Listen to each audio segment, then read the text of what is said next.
Salut à vous et bienvenue pour ce nouvel épisode du podcast Jams, le podcast qui parle Amazon, e-commerce et entrepreneuriat. Aujourd'hui, j'accueille sur le podcast Clémence Rocchini, qui est Customer Success Manager chez eTail Agency. Son rôle chez eTail, c'est d'accompagner les marques pour grandir sur Amazon. Avant de rejoindre eTail, Clémence a travaillé au sein d'une marque qui s'appelle Babymove. Et donc, elle a notamment travaillé à faire grandir les ventes de la marque sur Amazon. Et donc, elle a ensuite rejoint l'agence eTail.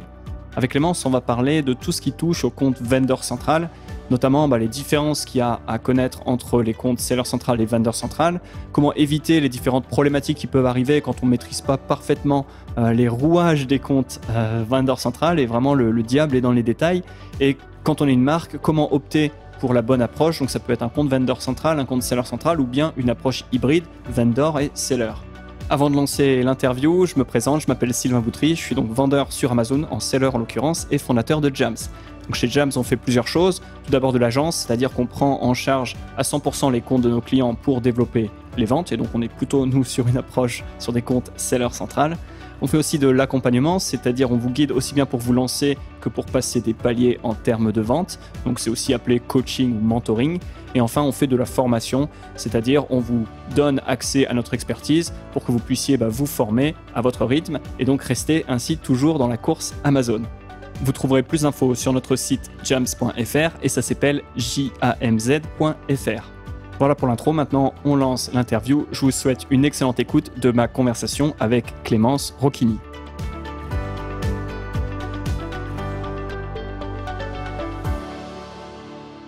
Et là, j'ai développé le compte Amazon dans sa globalité, donc au niveau de la France et aussi sur l'Europe. Et je me suis confrontée à toutes les problématiques que pouvait poser Amazon au niveau de l'entreprise, donc qu'elles soient opérationnelles, logistiques, commerciales et marketing. Et ça a été un véritable déclic. Donc, j'ai développé un goût pour tout ce qui était Amazon. Et aujourd'hui, j'en ai fait ma spécialité en agence pour accompagner les marques. D'accord. Donc chez Babymove, c'était déjà un compte vendor, c'est là où tu as fait tes armes quelque part. Oui, tout à fait. Donc chez Babymove, on avait la particularité donc, de vendre à Amazon Retail, comme tu dis, donc sur un compte Vendor Central. Et on a exploré également, in fine, la possibilité aussi de faire du Seller Central, donc qui est l'autre portail d'Amazon.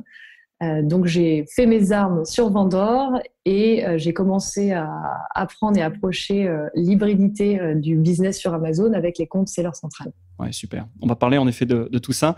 Tu l'as déjà quelque part un petit peu dit, mais est-ce que tu pourrais expliquer ce que c'est la différence entre un compte Vendor Central et un compte Seller Central et qu'est-ce que ça change pour une marque? Alors un compte Vendor Central, si tu veux, c'est un compte qui va être ouvert sur invitation Amazon. Amazon fonctionne en fait de deux façons. On a Amazon Retail d'un côté, et donc qui est lié à la partie Vendor Central, où Amazon va acheter les marchandises aux fournisseurs ou à la marque et les revendre à un prix TTC qu'il va fixer lui-même sur la plateforme Amazon. À l'inverse, Seller Central, c'est la partie qu'on appelle plus communément la marketplace d'Amazon, où Amazon est simplement mandataire, prélève une commission sur la vente, mais c'est le fournisseur, la marque ou le distributeur directement qui vend au consommateur final via la plateforme. D'accord, ouais. Très très clair. On va voir vraiment tout au long de cet épisode les différences et les avantages aussi des comptes Vendor Central. Il y a aussi quand même quelque chose à rappeler, c'est qu'il y a différents types de comptes Vendor Central. Là aussi, est-ce que tu pourrais nous en dire plus ? Alors tout à fait. Comme tu dis, il y a plusieurs façons d'aborder la partie Vendor Central. Donc, soit on est la marque, on est donc ce qu'on appelle un brand owner, ou le propriétaire de la marque, et on vend naturellement sur la partie vendor. On est inscrit dans ces cas-là à ce qu'on appelle un brand registry, un registre des marques d'Amazon, qui est une entité propre à Amazon, qui va conférer une protection à la marque, donc une protection qui est de l'ordre de la protection contre les contrefaçons, par exemple, les imports illégaux, ou encore les protections contre les revendeurs non autorisés sur Amazon. Soit on est distributeur, et là, on gère, par exemple, des marques qui sont sous licence, où on a la licence, l'exclusivité sur la distribution territoriale, par exemple sur la France, ou encore on est agent. On n'est pas propriétaire de la marque, mais on a un accord de distribution avec ces dernières et on vend sur Amazon. Donc là, il nous faut l'autorisation des marques pour l'inscrire au brand registry. Brand Registry, si vous voulez, ça assure une protection contre les revendeurs qui n'auraient pas le droit de vendre la marque sur Amazon et permet aussi d'avoir le leadership sur tout ce qu'on appelle contenu sur Amazon. Donc les pages A+, les descriptions, les titres, les visuels. Ça permet d'être vraiment le propriétaire du contenu qui est mis sur Amazon pour en faire la meilleure expérience client possible. Voilà, ouais. Et donc maîtriser sa communication. Donc, si on reprend un exemple, par exemple, je suis Lego, je peux avoir un compte vendor central brand owner et je suis Lego, je vends directement à Amazon, ou il peut y avoir, disons, des magasins de jouets qui ont des boîtes Lego. Donc, ils pourraient les mettre en vente en seller, mais qui pourraient aussi avoir un compte vendor, mais donc un compte de distributeur et vendre du coup à Amazon la boîte Lego qu'ils auraient acheté à Lego. Et si Lego est enregistré au registre des marques via son compte vendor central brand owner, dans ces cas-là, moi, en tant que propriétaire de magasin de jouets, je ne vais pas pouvoir modifier la fiche produit. Et donc, quelque part, Lego s'assure que sa communication est propre et claire et entre guillemets officielle et maîtrisée. Voilà, donc Lego va pouvoir maîtriser sa marque sur Amazon via ce fameux Brand Registry. Alors, je fais juste une petite parenthèse. Un revendeur non autorisé Lego ne pourra pas ouvrir forcément de compte vendor central. Il pourra peut-être aller sur Seller Central, mais ouvrir un compte vendor si la marque est propriétaire déjà d'un compte vendor, c'est très compliqué, sauf si elle est distributeur officiel sur un autre pays ou qu'il y a des autorisations de la marque pour revendre sur Amazon. D'accord. Dans le cas contraire, on peut avoir des grossistes qui sont aussi partie prenante, mais Amazon raréfie cette pratique, c'est-à-dire ne se source plus qu'auprès des marques quand la marque a un compte vendor ouvert. Oui, c'est finalement assez logique. Comme tu dis, si Amazon, entre guillemets, a le choix entre la marque et le distributeur, et elle va préférer traiter avec la marque directement. J'imagine aussi pour des raisons économiques, puisque c'est probablement plus intéressant d'un point de vue financier pour Amazon qui achète les produits de traiter directement avec la marque, avec un distributeur qui forcément a rajouté une marge sur son prix de vente. Exactement. Donc Amazon évite autant que possible les intermédiaires. Il peut le faire dans des cas rares où le sourcing n'est pas possible chez la marque en direct, mais c'est de plus en plus rare, comme je disais, et Amazon préfère réellement nouer une relation avec la marque pour optimiser le partenariat et en effet faire exploser les ventes sur Amazon pour la marque. Alors, tu disais, tu parlais de la différence entre seller et vendor, et notamment le fait que finalement, seller, c'est un petit peu self-service, on fait plus de choses soi-même, tandis que vendor, ça a quelque part cette aura d'exclusivité, puisqu'il faut être invité par Amazon, alors que finalement, n'importe qui peut aller ouvrir un compte seller. Quelles sont les conditions pour devenir vendor? Comment est-ce qu'on obtient cette invitation d'Amazon? Alors, il y a plusieurs choses qu'Amazon va regarder. Je pense que déjà, la notoriété de la marque joue. En effet, quand on est une marque connue dont le potentiel est reconnu sur le marché, Amazon n'aura aucun souci à proposer une ouverture de compte vendor. Bien au contraire, pour lui, c'est une aubaine. Ça va permettre de développer la marque sur Amazon et d'assurer une attractivité supplémentaire au consommateur final. Parce qu'il ne faut pas oublier qu'Amazon, c'est une entreprise qu'on dit customer-centric, comme on dit aux États-Unis, donc très centrée sur le consommateur. Donc tout est fait pour que le client soit roi et que chaque décision prise par Amazon, que ce soit la machine ou les hommes, soit dans cette direction-là. Donc la première chose, c'est le potentiel de la marque, sa notoriété. Il y a également une étude qui est faite par rapport au chiffre d'affaires qu'elle peut générer, donc soit dans l'écosystème au-delà d'Amazon e-commerce, soit déjà sur Amazon parce que la marque a commencé en seller, elle a démarré avec un compte seller central et elle veut passer sur vendor. Mais dans tous les cas, il y a une étude de la part d'Amazon avant d'engager une invitation sur vendor central. Alors que seller central, on peut y aller sans y être invité. Il suffit de s'inscrire sur le portail amazon.fr/seller central et inscrire sa marque, revendre des produits, qu'ils soient multimarques ou monomarques, et démarrer sur Amazon. D'accord. Et c'est vrai que c'est finalement deux modes de fonctionnement qui sont assez différents. Parce que c'est pas uniquement d'un côté Amazon achète et revend, de l'autre côté la marque vend directement au travers de la marketplace Amazon. Il y a quand même pas mal de choses qui changent, on va dire dans le back-end, dans l'arrière-boutique, que l'on parle de logistique, de fiches produits, de publicité. Enfin, est-ce qu'on pourrait passer maintenant au travers de ces différents thèmes et voir quelle est la différence entre un compte vendor et un compte seller? Donc, si on reprend l'exemple de la logistique, par exemple, si j'ai un compte vendor, comment va se passer ma logistique et si j'ai un compte seller, comment ça va se passer disons un compte seller en FBA, en expédié par Amazon pour comparer ce qui est comparable.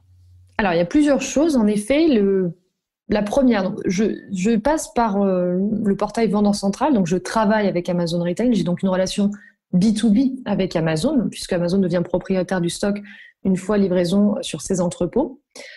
Je livre donc Amazon directement. Donc, en termes d'organisation pour mon entreprise, ça veut dire préparer des commandes en masse, entre guillemets, plutôt donc, par colis, voire sur palette, et livrer en gros Amazon.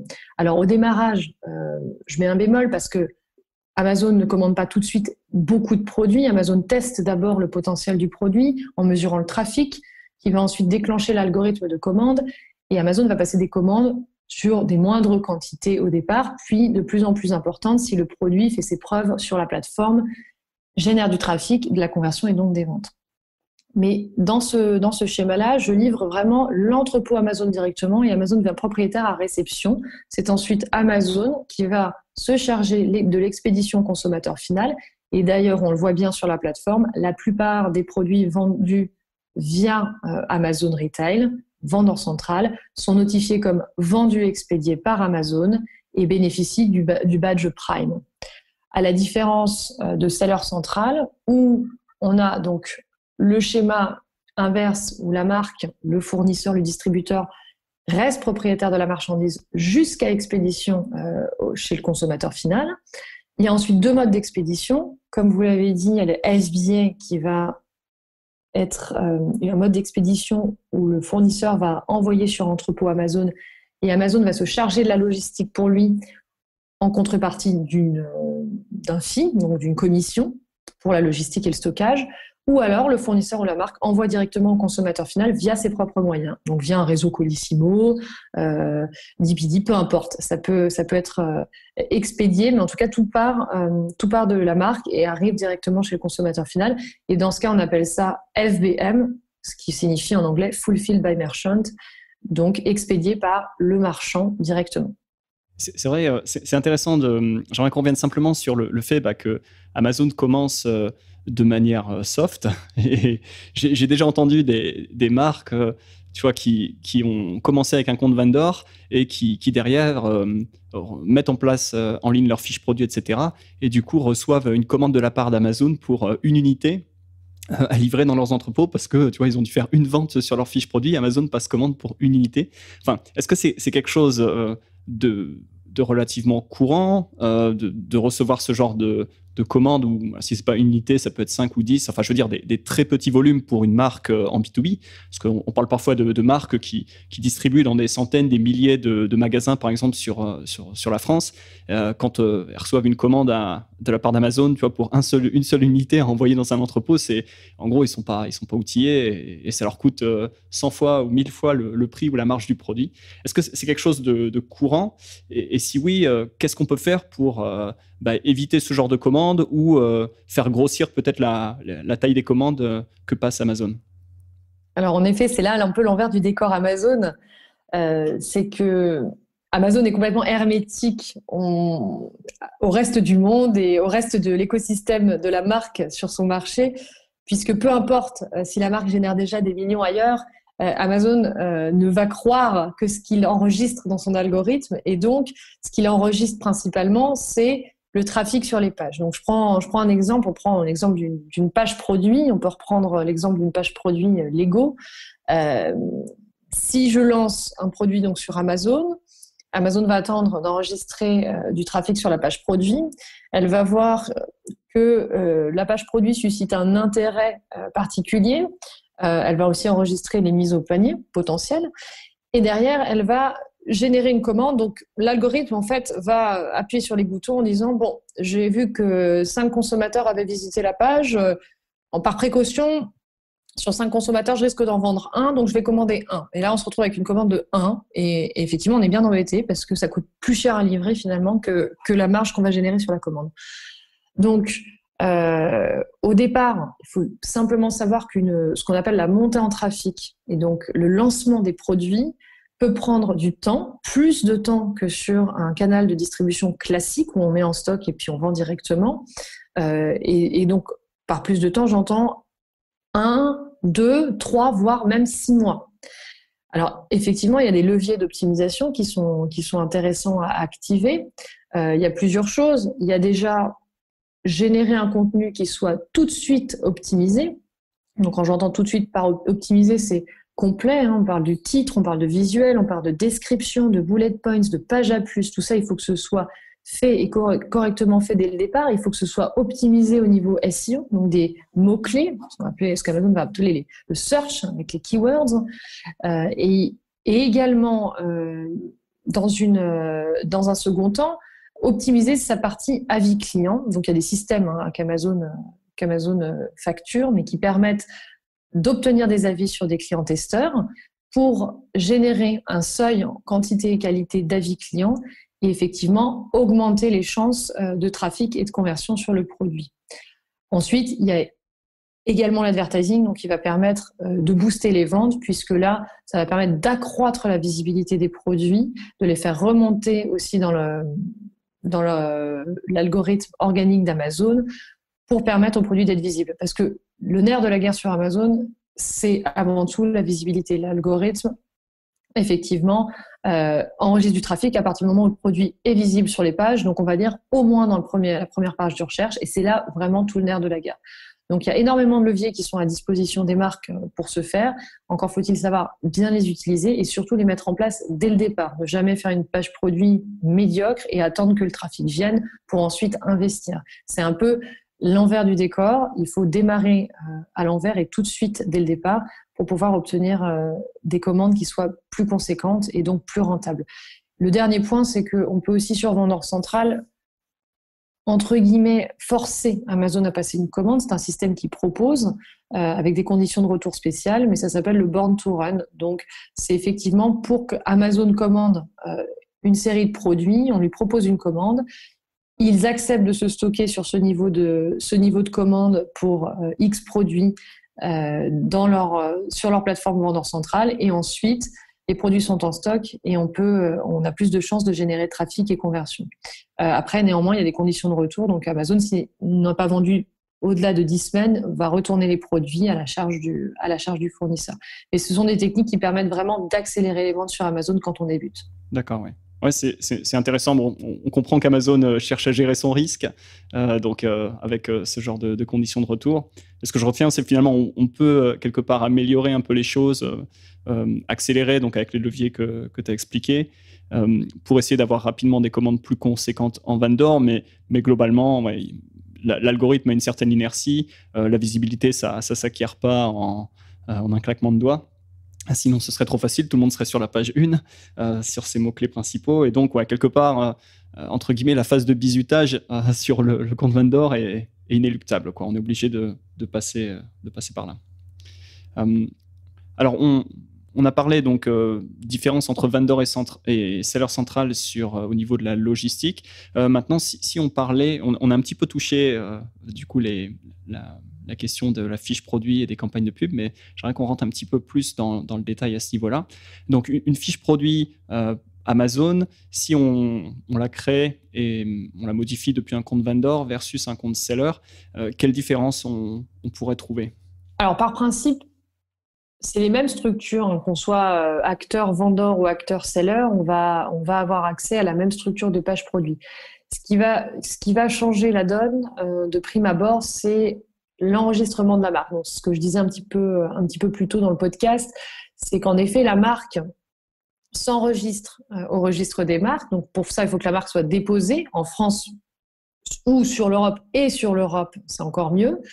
Et dans ces cas-là, elle accède, que ce soit par vendor ou seller, encore une fois, à la création donc, de pages à plus et notamment à la création de stores. Et là, c'est très important parce que c'est vrai que le store, ça reflète l'image de marque.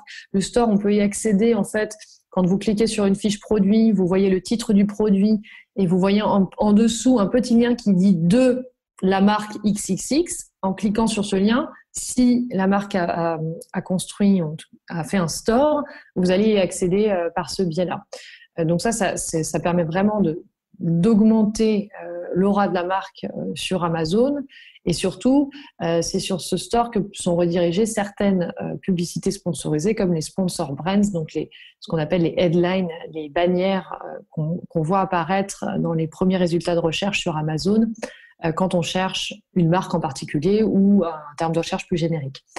Donc ça, c'est important. Ça, c'est conditionné simplement par le fait que la marque soit enregistrée. Donc sur Vendor et sur Seller, on va pouvoir l'obtenir. Après, pour tout ce qui est matrice, injection des produits, c'est pareil. Alors, on va avoir une matrice qui est un petit peu différente sur Vendor Central du Seller Central. Et ça dépend également de la relation qu'on a avec Amazon, puisqu'en Vendor, on peut être lié à un acheteur qui va un petit peu nous aiguiller, nous aider sur Amazon à injecter du contenu et qui va nous aider à piloter le compte. Donc ça, c'est pour les comptes qui sont déjà importants ou des marques qui ont un potentiel très important, de forte notoriété. Quand on est plus petit et qu'on est invité simplement sur Vendor, on fait aussi tout en autonomie. Donc on doit injecter la matrice via le back-office et ce sera la même chose sur Seller avec une matrice un tout petit peu différente. Mais ça change pas beaucoup. Et après, on a accès sur les deux portails à de l'advertising. Donc c'est pareil, on crée un compte advertising pour sa marque qu'on pilote dans le back-office et qui nous permet donc d'investir et d'enchérir sur des mots-clés. Par exemple, si on fait de ce qu'on appelle de l'AMS, pour pouvoir remonter dans les résultats de recherche sur des termes ciblés ou exclure des termes sur lesquels on ne veut pas remonter. Ouais, et donc là aussi un fonctionnement finalement relativement similaire à Seller.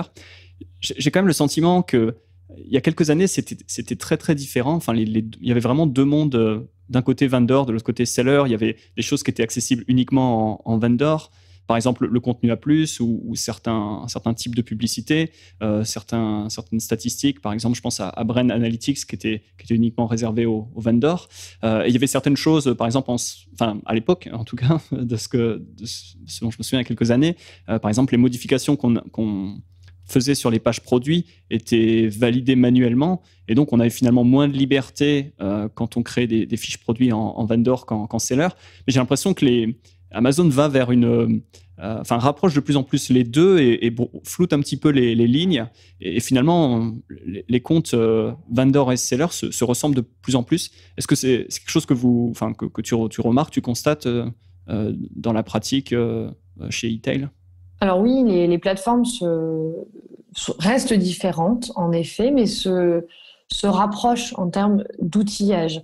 Alors pour ce qui est de toute la partie stats et data, on a accès donc sur Vendor maintenant et sur Seller à ce qu'on appelle Brand Analytics, qui à l'époque était disponible sur Vendor via un outil qui s'appelait ARA. Et on avait accès à des datas plus ou moins approfondies selon qu'on finançait ou non une participation dans les conditions arrière pour avoir ce qu'on appelle l'accès aux data premium.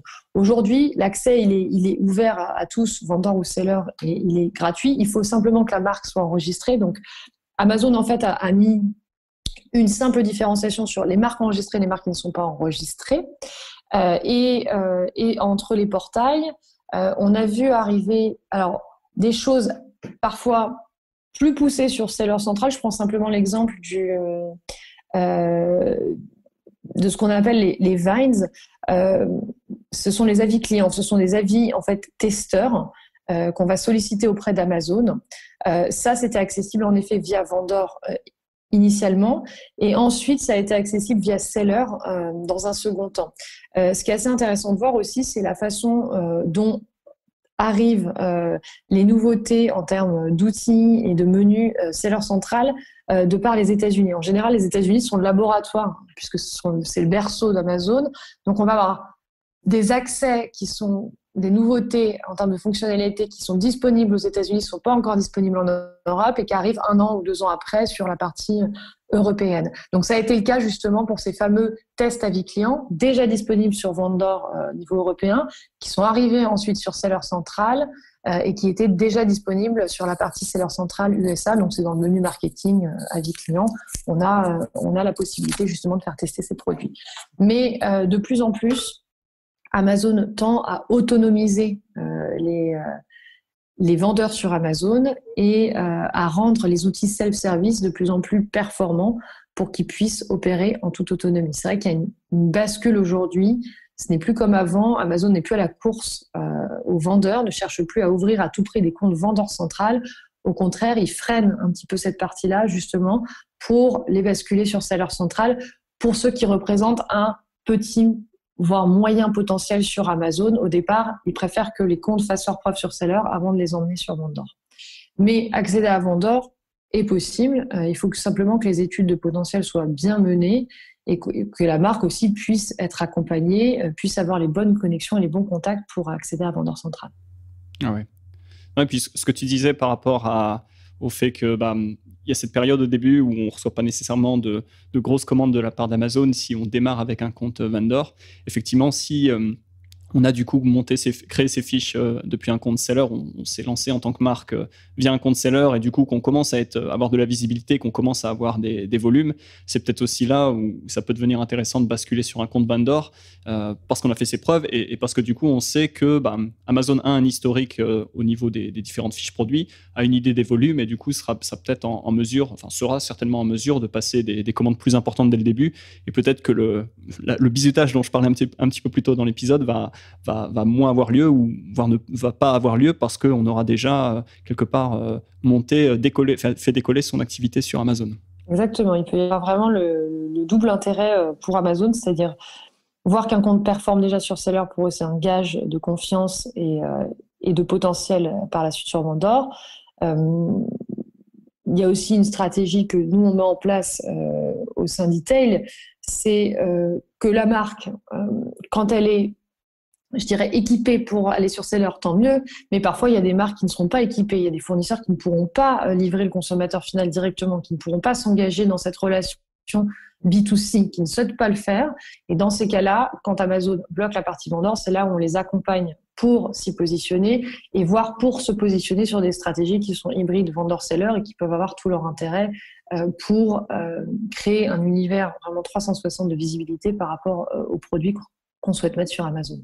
Alors, il y a une objection qu'on entend souvent par rapport au compte vendor, et qui est une différence quand même fondamentale avec le compte seller, c'est le prix de vente des produits, puisque sur un compte seller, la marque, le vendeur est libre de choisir le prix, de fixer son prix, et on pense s'il y a des prix de vente recommandés, si on reprend la boîte Lego, il y a un prix qui est fixé et qui doit être maintenu, quel que soit le canal de distribution. Or, en vendor, c'est Amazon qui fixe le prix et le prix du coup peut fluctuer en fonction de plein de choses, puisque comme toujours Amazon c'est un grand algorithme et il y a énormément de facteurs. Est-ce que c'est quelque chose dont les marques, qui préoccupe les marques et comment est-ce que vous approchez cette question-là pour une marque de pas finalement pouvoir fixer son prix et de voir le prix potentiellement fluctuer sur Amazon? Alors oui, c'est une grande préoccupation pour les marques. Je n'irais pas jusqu'à dire que c'est la préoccupation principale, mais c'en est une des principales. En effet, vendor central ne laisse absolument aucune marge de manœuvre pour agir sur les prix de vente au consommateur final, puisqu'on est dans une relation B2B. À partir du moment où Amazon achète et est propriétaire des stocks, il est libre, comme tout revendeur en France, de fixer son prix de vente au consommateur. Donc, on a effectivement, en fonction de l'écosystème de distribution de la marque, des problématiques qui sont plus ou moins importantes sur la fluctuation des prix de vente, et j'allais dire la fluctuation à la baisse. En général, c'est ce qui va préoccuper le plus les marques. Donc nous, dans ce système-là, on conseille aussi donc la partie seller centrale où la maîtrise des prix elle est plus directe puisqu'on fixe son prix de vente, on est responsable de son prix de vente au consommateur final et du port, donc du frais de port qu'on va positionner sur un produit. Donc de deux choses l'une, en fait, soit on va auditer l'écosystème de la marque en entier et pas que sur Amazon parce que ça va bien au-delà, et on va émettre effectivement un conseil par rapport à leur stratégie de distribution sur Amazon, donc aller en seller, aller sur vendor, aller sur les deux. La règle, j'ai envie de dire en général, on ne peut pas être partout. Donc si on est sur trop d'endroits, on est distribué sur trop de plateformes, avec beaucoup de concurrence sur les produits, ça devient compliqué de gérer Amazon qui va de toute façon suivre les prix qui sont faits par la distribution autour d'Amazon. Donc ça peut être concurrents comme Cdiscount, comme La Redoute, comme Fnac Darty, peu importe. Mais Amazon est un price follower, donc l'algorithme suit les prix de toute la distribution sur un même produit et s'aligne pour offrir la meilleure expérience au consommateur final. Donc partant de ce principe, effectivement, il y a toute une stratégie déjà à auditer pour qu'on puisse percevoir où sont les produits et ensuite une stratégie à conseiller pour qu'en effet la marque ou le fournisseur se positionne sur vendeur, sur seller, sur les deux, voire se désintéresse d'Amazon parce que ça peut être le cas. Il y en a qui ne souhaitent pas du tout aller sur Amazon par peur que leur politique de prix vienne être bafouée. Mais ce qu'il faut vraiment savoir et garder en tête, c'est qu'Amazon suit ses concurrents et match le prix le plus bas du marché, en effet pour offrir la meilleure expérience au consommateur final. Donc ensuite, il faut faire des choix et c'est là que nous, on entre aussi dans la danse. C'est que pour un accompagnement sur Amazon, on va vraiment aider la marque, le fournisseur à faire ce choix-là et à bien cerner donc, sa politique de distribution en amont pour pas que l'entrée sur Amazon soit déceptive et qu'elle ne soit que bénéfique. Oui, je vois ça, tu vois, j'ai des marques qui m'approchent et qui, en fait, souvent ont été approchées par Amazon, leur a proposé un compte vendor et donc ils connaissent que ce compte vendor et ils me disent, en gros, ouvrir un compte Amazon et laisser le prix fluctuer, c'est une déclaration de guerre à notre réseau de distribution existant, tu vois, typiquement des gens qui ont des boutiques qui distribuent les produits dans des boutiques, donc qui ont des frais, etc. Et donc qui disent, c'est pas possible d'aller sur Amazon parce que on va se scier la branche sur laquelle on est assis, puisque aujourd'hui on vit au travers de ce réseau de distribution qui est en place. Et j'ai l'impression que les marques ne connaissent pas nécessairement le fait qu'il y a aussi la possibilité d'y aller en seller, que du coup on peut fixer le prix, enfin qu'il y a finalement différentes manières d'exister sur Amazon. Et je pense que c'est intéressant comme ça de le rappeler, puisque là encore, il y a tout un panel d'options pour être sur Amazon. Ça peut être aussi au travers de distributeurs, par exemple, qui peuvent être eux en seller. Et donc, il y a différentes manières d'exister. Et je pense que c'est important d'en parler parce que les marques n'ont pas nécessairement une vision claire des options finalement auxquelles elles peuvent avoir accès. Alors, une autre chose, tu vois, un autre point de tension ou de crispation par rapport au compte vendor, des marques qui m'approchent et qui me disent j'ai entendu parler de vente sur Amazon, mais j'ai surtout entendu parler de tout ce qui touche au litige, notamment d'un point de vue logistique. Donc, en gros, chaque fois que j'envoie du stock chez Amazon, je me prends des litiges dans la tête, pour rester poli, et finalement, toute ma marge part en pénalité parce que le carton n'avait pas la bonne dimension ou que sais-je. J'aimerais qu'on parle un petit peu de tout ça. Donc, comment ça peut arriver ? Ce serait la première question. Comment est-ce que ça arrive, les litiges au niveau de la logistique et les pénalités qui peuvent en découler ? Alors, c'est vrai qu'on entend souvent ça et ce n'est pas que des paroles en l'air, c'est vraiment la réalité. En fait, quand on travaille effectivement Amazon, et ça c'est avec toute l'expérience qu'on a accumulée chez e-tail, eu égard à tous les comptes qui sont gérés, mais aussi aux problématiques qui sont régulièrement rencontrées, on va assister à différents cas de figure. C'est-à-dire que soit le compte vendeur est mal paramétré à la base, parce que simplement les marques ne savent pas comment faire, soit le portail est mal utilisé, parce qu'encore une fois, méconnaissance et donc difficulté à je dirais, agir et opérer dans le cadre souhaité par Amazon. Toutes les bonnes pratiques logistiques d'Amazon, bien évidemment, ne sont pas communiquées. Il y a des tutoriels disponibles sur le vendor. Il y a des choses sur lesquelles on peut se former aussi sur Seller avec la Seller Central University. Mais malgré tout, ça reste des outils didactiques, mais qui ne disent pas tout. Et enfin, il y a souvent une incompréhension, je veux dire, de la méthode de gestion générale d'Amazon, que ce soit par exemple au niveau comptable et facturation. Le nombre de comptables que je vois s'arracher les cheveux pour lettrer les factures, rapprocher les factures Amazon avec leurs factures à eux. C'est très compliqué. Donc, pour être honnête, ça c'est des problématiques qui sont extrêmement courantes, mais qui malgré tout peuvent pénaliser énormément le compte au niveau financier. Donc ça vient gréver directement la marge, donc le P&L des entreprises, peuvent venir bloquer le compte et en plus générer une frustration énorme parce que ce sont de multiples déductions qu'on n'arrive absolument pas à réconcilier. Et parfois même, en fait, on a des clients qui découvrent des options, des choses qui sont déduites depuis des années, des choses qui étaient inexistantes. Donc là, j'ai envie de dire, alors, il n'y a pas de bonne recette.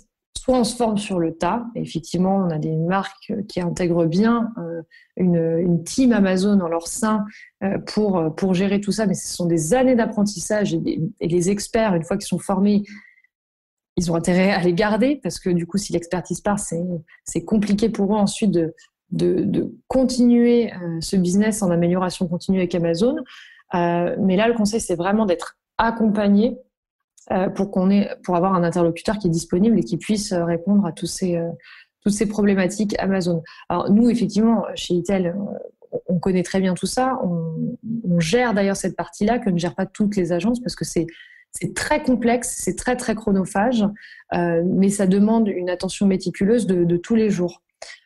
Donc j'ai envie de dire, ceux qui veulent se former, il faut absolument rentrer dans le fond du portail, tout comprendre, lire toutes les petits alinéas, les contrats, pour vraiment s'imprégner de l'univers Amazon.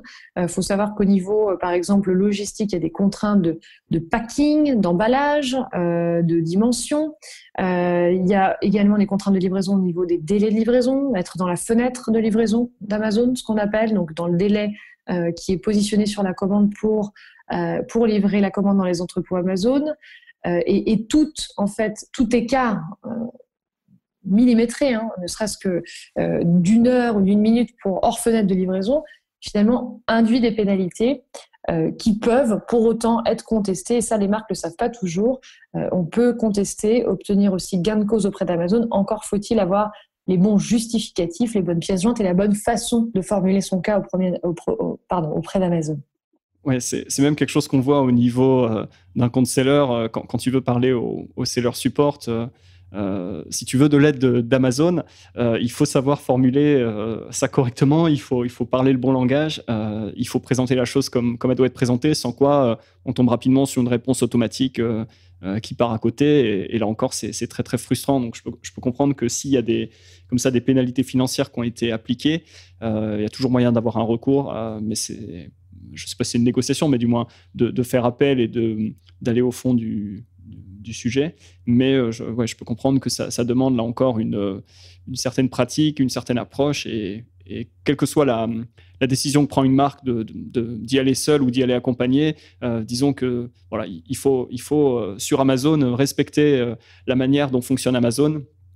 C'est Amazon qui, quelque part, impose sa loi, ses règles, et il faut, on est obligé de se former à leur façon de faire si on veut pouvoir performer sur leur plateforme. Et c'est aussi bien d'un point de vue marché au niveau des ventes qu'au niveau du back-end, de l'arrière-boutique, de ces pénalités, de tout ce qui peut exister, qui est invisible aux yeux du consommateur, quoi.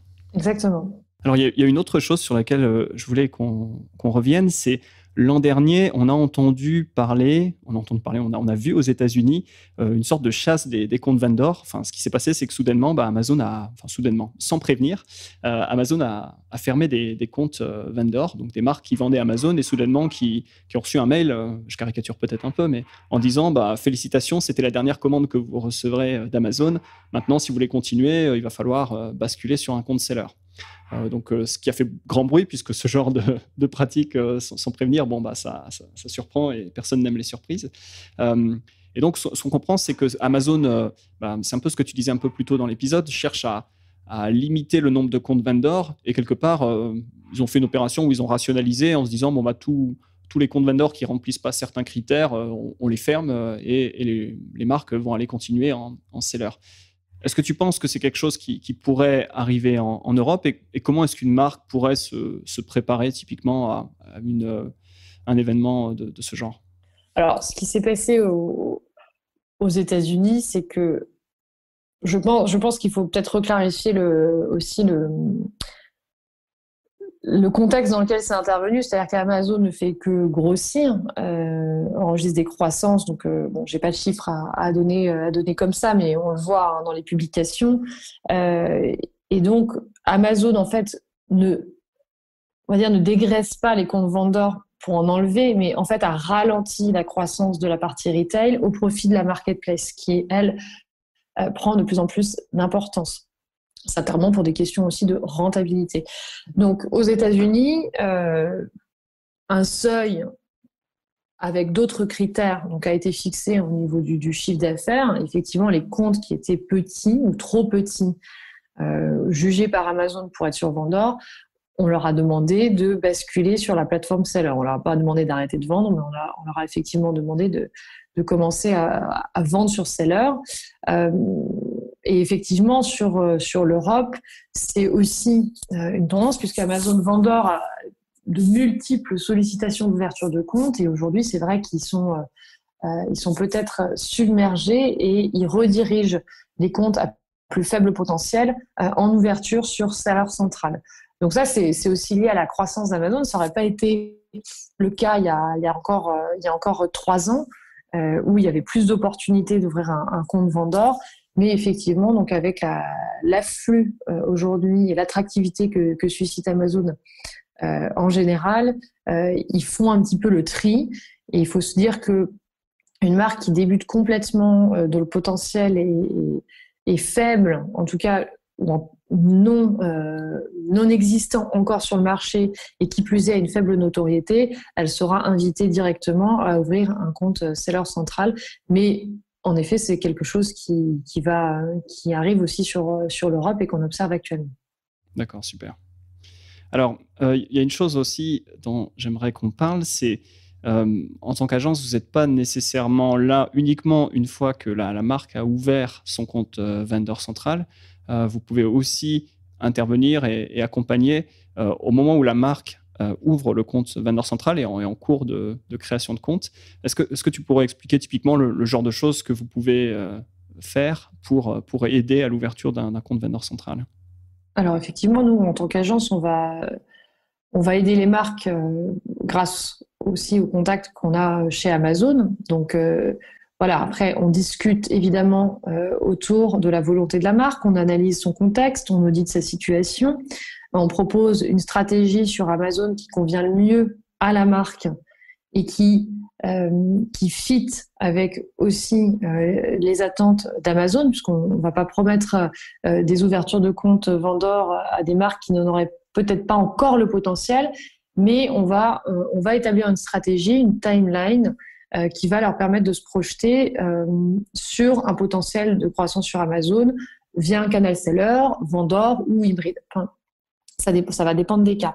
Ce qui se passe aussi, donc on va gérer en effet partie du compte ou toute ou partie du compte en délégation pour eux sur l'accompagnement, je dis bien des opérations. Donc on parlait tout à l'heure des litiges, des paramétrages, tout ça. On va gérer en interne pour le compte des marques, les injections produits, les créations de contenu, les optimisations de contenu, les créations de stores, la gestion d'advertising. Et ensuite, on est là aussi pour apporter du conseil, par exemple sur la partie donc des discussions que peut avoir une marque avec Amazon, qu'elle soit donc en cours d'année, pendant les négociations, etc.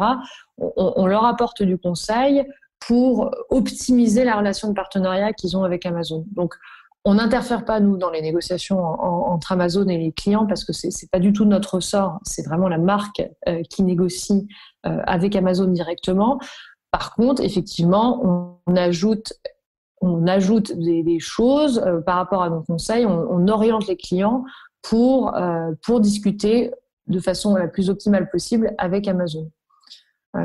Voilà, donc on s'occupe vraiment de tout à 360 degrés, quelle que soit la plateforme sur laquelle le client veut vendre sur Amazon. D'accord. Une dernière question, du coup, c'est qui votre client idéal ?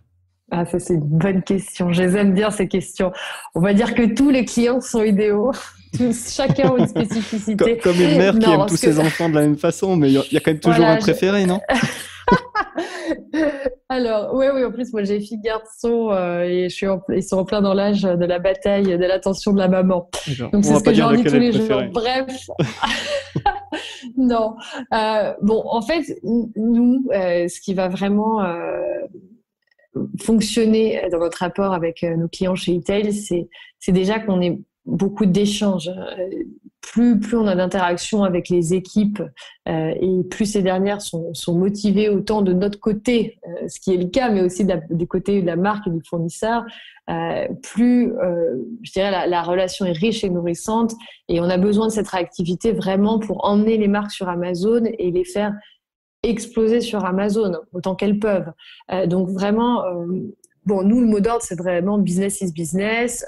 On fait ça aussi en s'amusant. Donc, il y a du fun dans la relation. On n'est pas non plus là pour rendre la relation austère et l'accompagnement rigide et strict.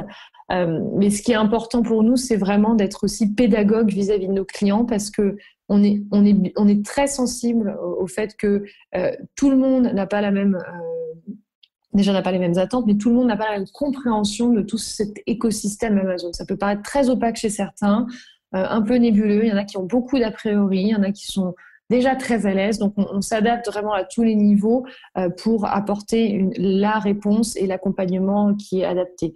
Amazon, c'est quand même une machine particulière qui répond à aucune loi générique aujourd'hui de la distribution classique sur le marché, qui a bouleversé la distribution sur ces 10 dernières années. Et ça prend souvent du temps d'intégration pour nos clients et on est là vraiment à chaque étape pour les accompagner. Et bon, on reste une entreprise humaine, hein, donc vraiment la transmission et la compréhension, c'est pour nous au centre de notre relation client et on cherche vraiment à être dans cette démarche pédagogique vis-à-vis d'eux. Ouais. Je pense que c'est un bon rappel qu'une entreprise qui veut se lancer sur Amazon, même si elle fait appel à un partenaire, à une agence, doit quand même rester impliqué, doit quand même prendre la chose au sérieux. C'est pas, on a sous-traité ça à l'agence, quelle qu'elle soit, hein, et c'est leur problème et ils se débrouillent, pour rester poli. Il y a vraiment besoin de créer cette synergie, cette dynamique pour vraiment réussir sur Amazon, quoi. On peut pas réussir sur Amazon sans faire exprès, j'ai envie de dire. Il y a nécessairement besoin d'y mettre des ressources, du temps, et ce, même si on est accompagné, ça doit rester un sujet dans l'entreprise. Alors, Clémence, on en arrive à la fin de cette interview. La question, c'est où est-ce qu'on peut te trouver? Comment est-ce qu'on peut te contacter si on est typiquement une marque et qu'on veut discuter avec vous? Alors, vous allez pouvoir me trouver sur LinkedIn déjà, donc sur ma page Clémence Rocchini ou par mail, donc clémence.rocchini@etail-agency.com. Le mieux est encore de venir sur le site. Vous avez la possibilité de prendre rendez-vous avec moi ou l'un des experts de l'agence eTail Agency à Paris. Il faut savoir qu'on est situé au 52e étage de la Tour Montparnasse. Et ça nous permet de prendre de la hauteur sur votre projet et sur Paris en même temps. Et du coup, vous vous connectez sur le site www.etail-agency.com. Etail s'écrit E-T-A-I-L. Et ensuite, vous allez sur la page Parler avec un expert et vous pouvez cliquer directement pour prendre rendez-vous. Voilà. Super. Comme d'habitude, je mettrai tous les liens en description du podcast. Donc, ça permettra aux gens de cliquer et de rentrer en contact facilement avec toi ou avec vous. Il me reste à te remercier, Clémence, pour tout ce que tu as partagé, à te dire à très bientôt. Merci Sylvain, à bientôt. Voilà pour cet épisode, j'espère que vous aurez appris pas mal de choses sur les comptes Vendor Central et que le tout sera un petit peu moins nébuleux pour vous à partir de maintenant. Comme je viens de le préciser, vous retrouverez tous les liens en description du podcast pour contacter Clémence et en savoir plus sur comment eTail peut vous accompagner sur Amazon. Si vous avez écouté plusieurs épisodes et que vous trouvez le contenu intéressant, je vous invite à aller laisser une évaluation. Ça aide le podcast à se développer. Il me reste à vous remercier d'être resté jusqu'à la fin et je vous dis à très vite pour un futur épisode. Bye bye!